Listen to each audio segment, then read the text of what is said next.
Welcome to Escape the Noise, a podcast about hiking, mental health, and everything in between. I'm Joe Vogel, your host.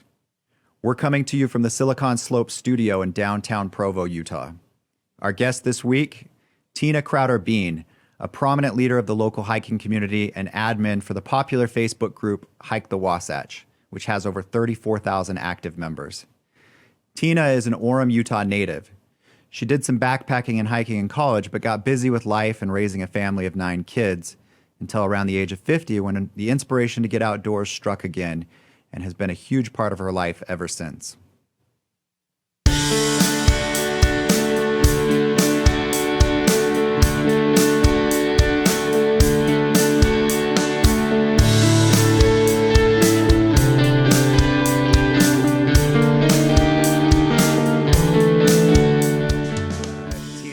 I think I just want to start where we were just talking before the show, which is you kind of got into hiking later in life. Can you tell us about that? Yeah, I had raised 9 children here in Orem, Utah.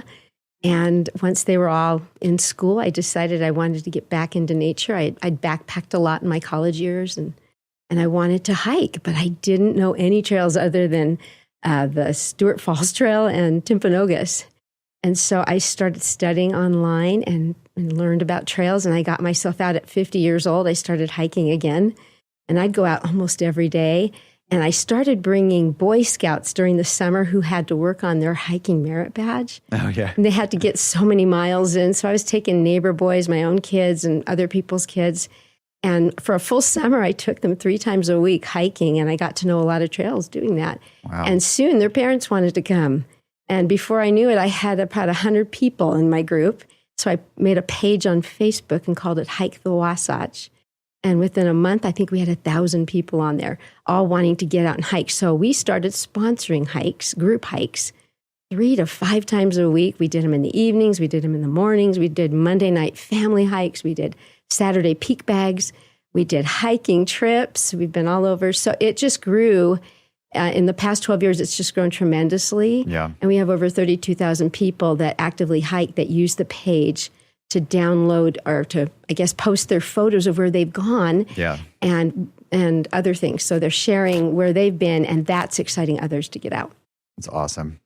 Yeah, so I've been following Hike the Wasatch for a couple of years now. I actually started following it when I was still in Massachusetts, and I would look at all the pictures, and I'd be like, man, I want to go back to Utah. Great, wonderful. But talk to me a little bit more about this group. So this is like one of the biggest hiking groups in Utah, right? Well, if you wanted to term it a hiking group, I think Wasatch Mountain Club is an official hiking group. Yeah. They have, you pay your dues every year. We are a hiking Facebook page where we sponsor hikes on the page, and we disseminate hiking information to the local hiking community. Yeah. So like we have a person like on the liaison from the Utah Avalanche Center who's a member of the group. We have one from Division of Wildlife Resources. We have a number of retail owners on there, different types of people that have an interest in hiking. And so we disseminate just information on current trail conditions, canyon conditions, anything we find that's interesting about hiking and about local hiking, we'll post it on this Facebook page. Yeah. But basically, it's 32,000 plus hikers who use the page, but those who are actively hiking are the ones posting their photos each day of where they've been. So it's a lot of fun, and I think we talk to a lot of people that are maybe just getting into hiking or that maybe are a little bit nervous about like a longer hike like Mount Timpanogos, right? And I think your Facebook page, Hike the Wasatch, is so valuable for that reason because you can just ask questions, right? You could be like, what do I need to take? Or how long is this? Or what are the trail conditions like? And it seems like people in that group are just really responsive and helpful. So, the hiking community is probably, I think they're the best people on earth. Yeah. I've never met a hiker I didn't like.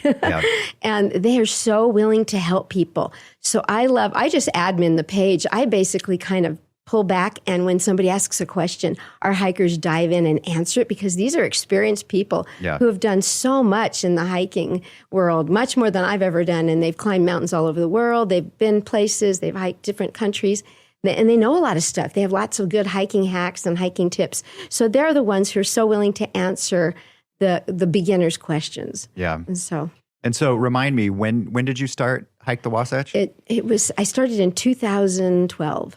Okay. Yeah. And so just has continued to grow ever since then. It grows crazy. Every week I get probably about 100 people a week joining. Amazing. Yeah. So let's back up a little bit. So you mentioned you kind of came to hiking yourself later in life, right? So before that, you were raised in California, is that right? I grew up in California, but I moved to Utah. I went to college to BYU and got married and had 9 children. And I didn't get out a lot with 9 kids. There were usually 3 boys in diapers at any one time, and that was not something I wanted to deal with on a trail. Yeah. But I did get out and take them camping and hiking when we went camping. Yeah. But I had done a lot of hiking in college, and I wanted to get back to it. So once the kids were all growing up and out of the house, I started hiking again. Yeah. So when you first moved here, right, from California, what was your kind of impression of like the mountains and everything? Had you visited here before? I'll have to tell you, back in 1977, BYU used to hold summer courses and conferences, and they had a backpacking trip that they did every year in the Uintas. And I was only 16 years old. I'd never backpacked a day in my life. I don't think I'd even hiked at that age. Yeah. But it was so interesting. I earned money in San Diego to pay for the trip to fly myself out to Utah. Oh, nice. And they took us on a 10-day hiking trip, 100 miles in the Uintas, and I fell in love with the mountains. And I told myself, when I get out of high school, I'm moving to Utah. And I did. So you got out here, and you've been here how long now? Oh, see, that was 1980. So, yeah, so a long time. A little bit. Yeah. And how has, kind of coming back to it, right? You said in your 50s, right? Is kind of when you really started to get back into it. What was that like? I guess, first of all, what was besides maybe kids being out of the house and having more time, like what was the draw? Okay, this is why. Because hiking is very healing. Yeah. And I knew that I always felt at home out in nature, whether it be in my garden or out in the mountains. And I just needed to decompress after 30 years of raising kids. Yeah. And so I found that in hiking, it's a form of meditation because it causes you to focus on either your breathing or each step placement or the sights or the sounds that you're seeing and hearing. And it helps you get in touch with yourself. Yeah. And I think a lot of people don't even know who they are because they're rushing from crisis to crisis in their life. That's right. And when we slow down and take time to think, then we start to watch what our brains are doing because our thoughts create all our emotions and our emotions drive all our actions. And so when we slow down and have time to decompress and think, we start to feel better. And that comes across in our lives. We feel better in our relationships. We act more kindly to other people when we're getting that outlet that we need to get out and hike and decompress. Yeah.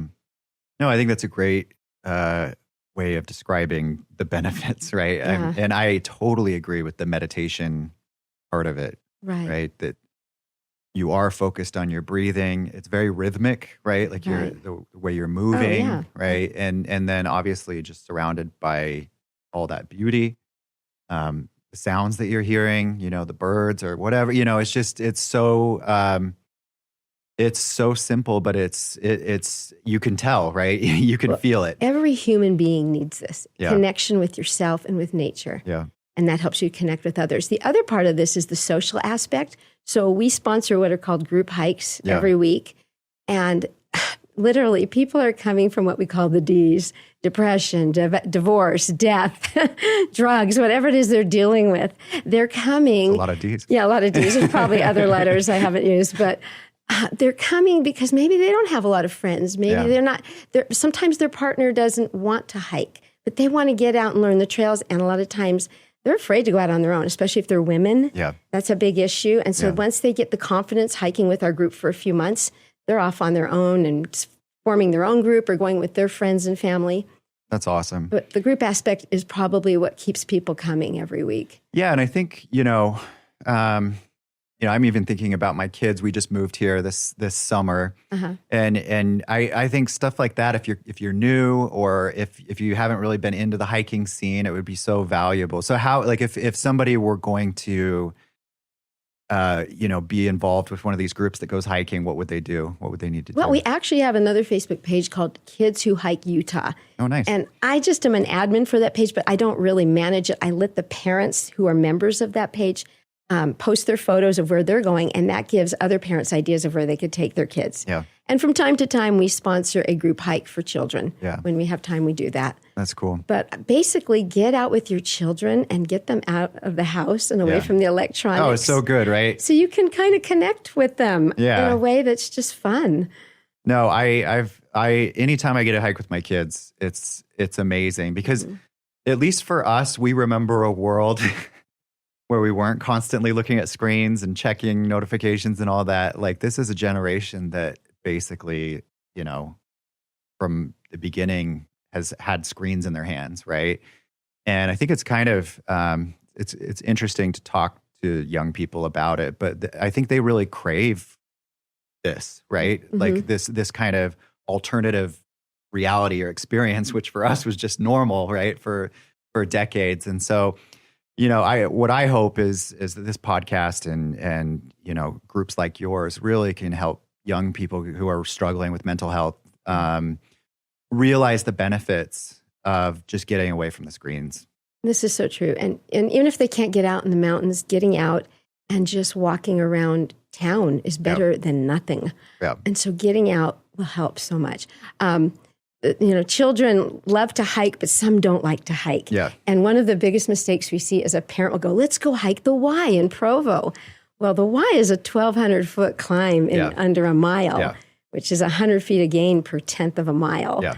And most kids will end up hating hiking after doing that, unless they're already athletically inclined, whether they're into soccer or running. A lot of incline. So I try to help parents realize, no, I know a lot of easy trails. You want to keep it flat, go to the forest, have a destination, whether it be a lake or a river or a scenic viewpoint. Yeah. Bring food, bring their friends. I used to bring all my kids' friends, and they loved it. That's awesome. And so you can really do a good lot. Advice. Yeah. Yeah.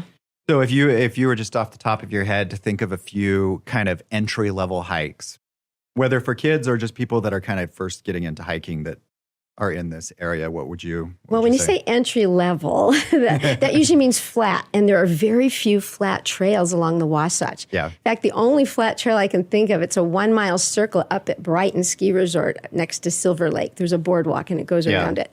Other easy hikes would be like Stewart Falls. It only has 300 feet of gain. It's like a couple hours, right? There is a trail. It's called the Bonneville Shoreline Trail. It runs along the whole Wasatch Front, right up on the foothills. And it's relatively flat. It goes up and down a few feet at a time.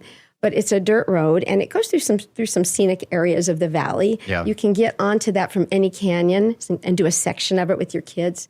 The canyons, Provo Canyon has a Provo River Parkway trail. Yeah. That would be a good place to initiate them into just getting outside. Yeah, you can see Bridalveil Falls, right? And there's some trails that go up from there as well. But honestly, most of the stuff we have around us is vertical gain. It's climbing. Yeah. And so I start people out slow and easy and get them just used to doing, a few hundred feet of gain. Yeah. And you don't want to ever increase your distance, your vertical gain, your speed or your intensity by more than 10% a week, or your body will get injured. Your body can only handle that kind of adaptation at 10%.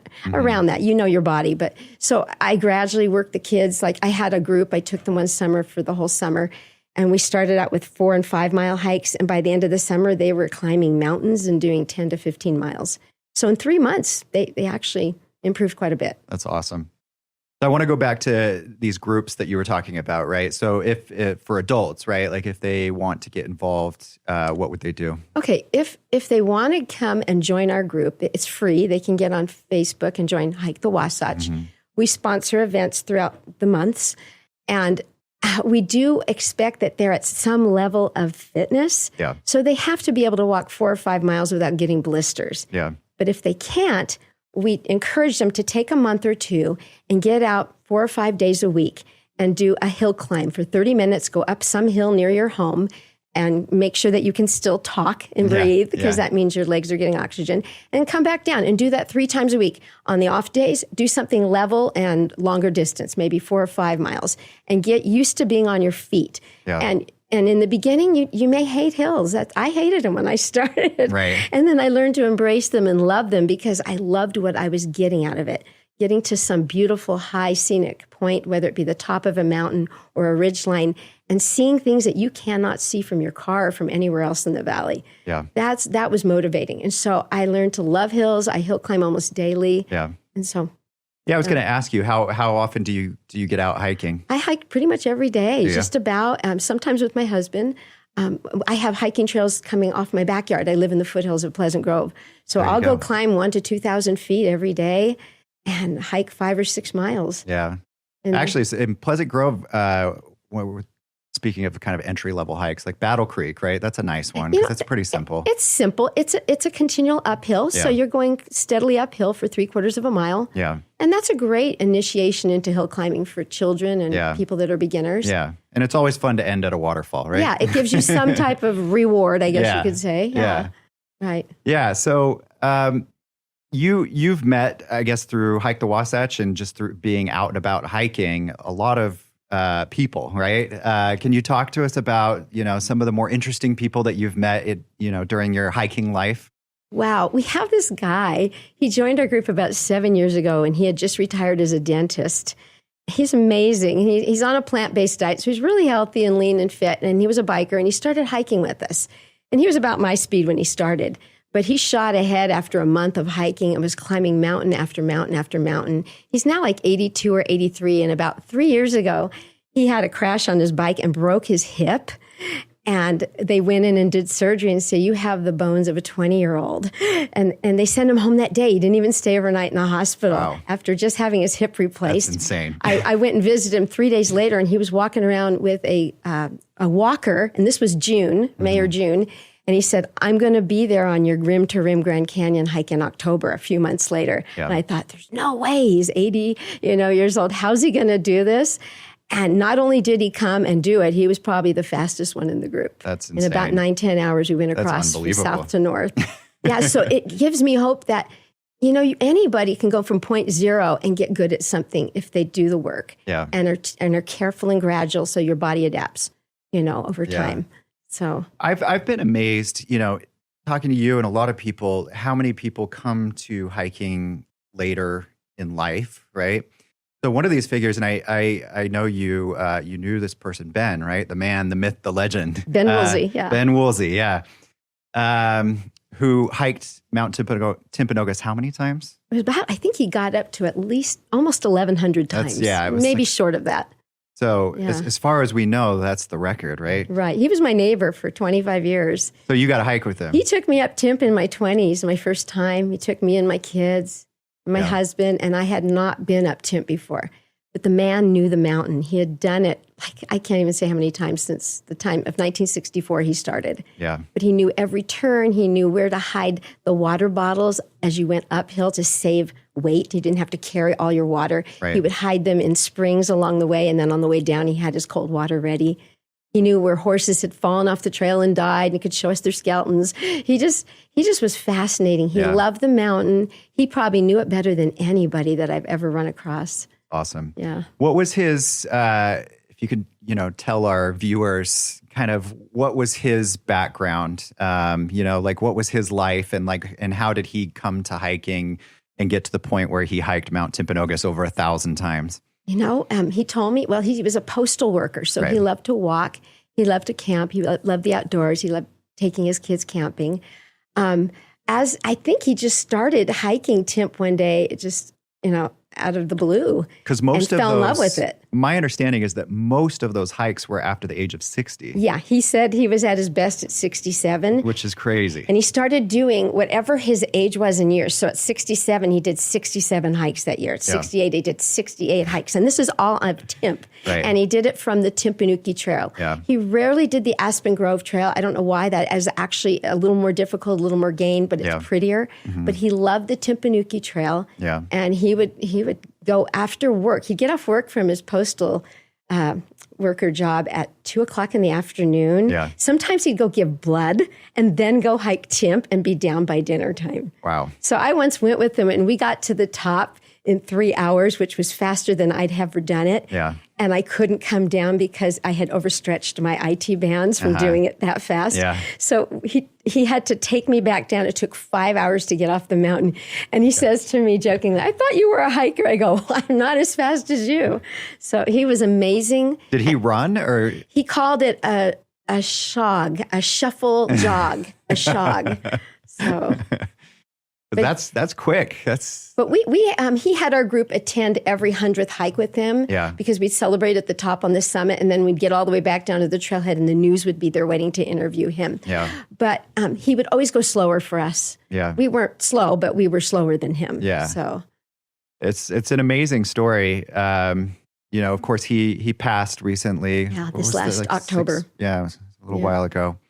But I think, for a lot of people that read about him, it's just such an inspiring story, right? On a few fronts. Like one of them, just the fact that, again, he's this postal worker who picks up hiking late in life and it just becomes this almost obsession, right? Mm-hmm.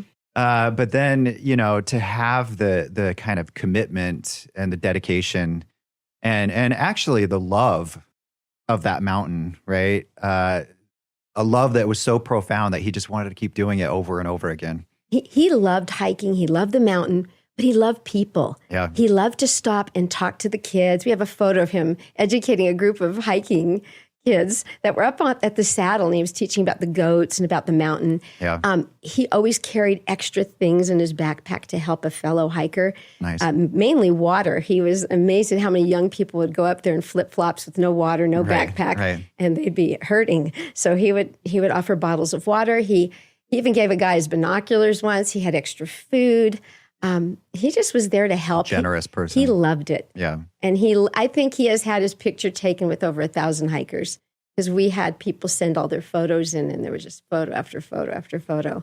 He had people. He was popular. People wanted to get their photo with him. There's a few people.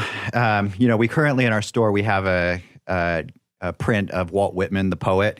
And I've been thinking about other people that I just want to pay tribute to in our store, right? And one of them is Eugene Timp Roberts, who is like so instrumental with the mountain and the trails and the traditions. But another one would be Ben Woolsey. It would just be really nice, I think, to honor him because I think he's inspired so many people and is so kind of connected to that mountain. So he was your neighbor. Yeah, it was. I was grateful because I would not have gotten up Timp had it been for him. Awesome. So. I hope you enjoyed my conversation with Tina. We'll continue the discussion in our next episode, including Tina's recommendations for hikers at all levels and her adventures hiking abroad, including the majestic Swiss Alps. Thanks again to Tina Crowder for joining us. You can follow her at Hike the Wasatch on Facebook. Escape the Noise is produced by Timpanogos Hiking Co. I'm your host, Joe Vogel. A big thank you to Kai Bradford for his assistance with scheduling and production, to the Wildfires for our intro music, and to Silicon Slopes and Weston Tanner for hosting us and helping us make it all happen. Thanks again for listening. We'll see you again next episode.